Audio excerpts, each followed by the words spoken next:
안녕하세요. 포유 환율연구소입니다.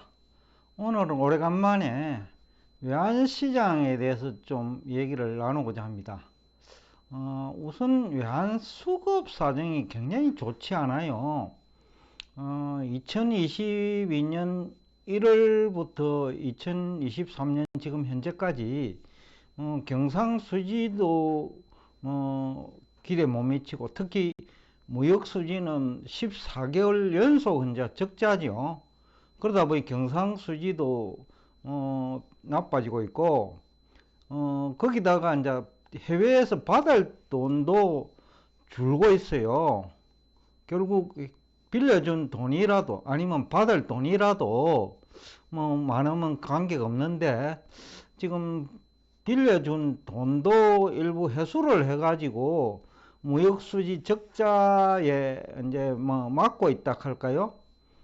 무역수지 적자가 나니까 해외에서 받을 돈 받아가지고 메꾸고 있다라는 표현도 맞겠고, 또 대외 부채도 큰 폭으로 증가했어요.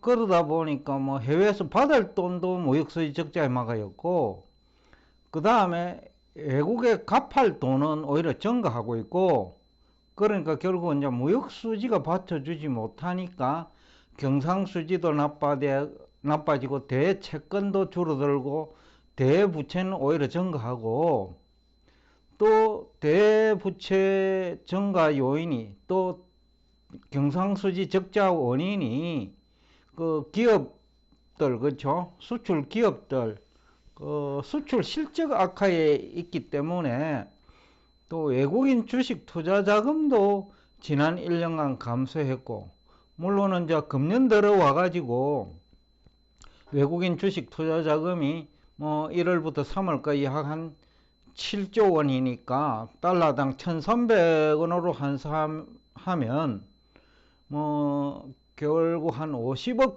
불 정도밖에 안 되죠. 근데 이제 3개월 동안이니까, 근데 1년 동안 대부채는 뭐 얼마나 증가했나 하면 321억 달러 증가했고, 그 다음에 대외 채권은 무려 546억 달러 감소했고, 경상수지도 지난해 2월 60억 달러에서 뭐 금년 2월에는 또 6억 달러로 줄어들었죠. 그러니까 이 전반적으로 외환수급 사정이 안 좋아요. 그래서 이제 뭐 환율이 오르는 이유 중에 하나인데, 뭐 외환당국은 이제 뭐 통화수합을, 뭐 외국과 통화수합을 해야 맞는데 일반적으로는, 그런데 외국에서 돈을 뭐 빌려주지 않으려고 하는지 모르겠는데, 특히 미국은 아마 돈을 빌려주지 않으려고 할 거고, 일본하고는 조금 무서워서 통화수합 체결하기도 썩 내키지 않을 거고요.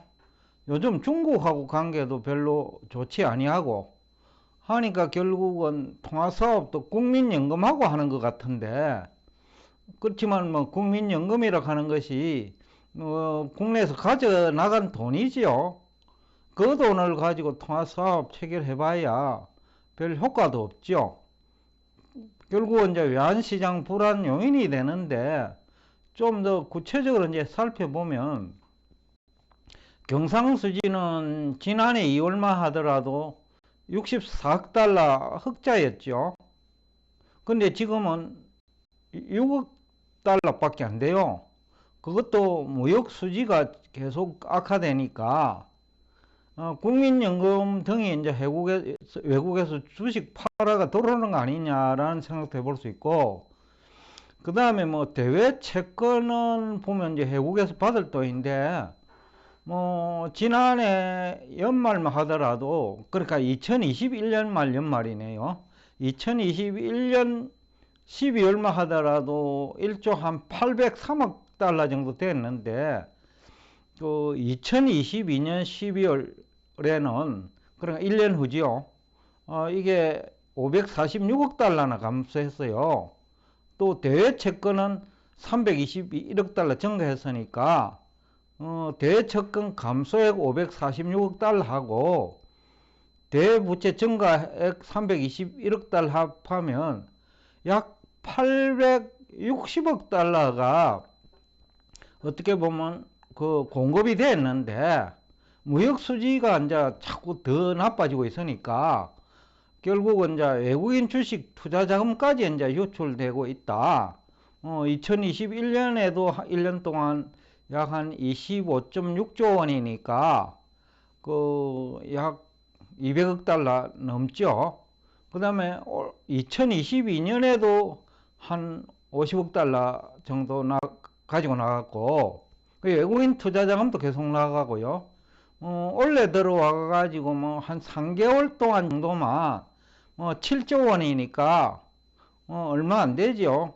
한 50억 달러 정도밖에 안 되는 거죠. 그걸 가지고 환율 급등을 그나마 막고 있는 거 아니냐.